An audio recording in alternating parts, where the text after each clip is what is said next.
Hi ഡാ. ആ എന്തെങ്കിലും വിശേഷം? സുഖടാ. നിന്റെ കയ്യിലൊരു സിഗരറ്റ് ഉണ്ടോ? ഇല്ലടാ. എന്റെ കയ്യിലുണ്ടാ.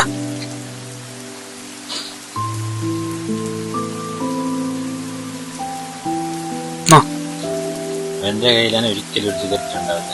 നാട്ടിലെ മൊത്തം സ്വത്തും എന്റെ അച്ഛന്റെ വകയല്ല. കഞ്ഞി തട്ടുന്ന ഒരു കുറവ്. ഓട്ടടാ. വലിക്കടാ.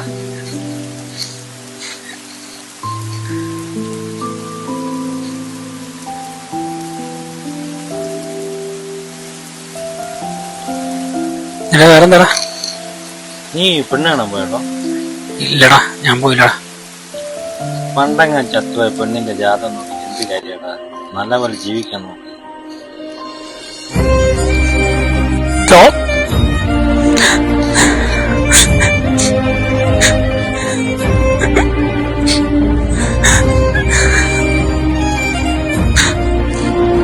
നിക്കടാ, ഞാൻ വെറുതെ പറഞ്ഞതാ.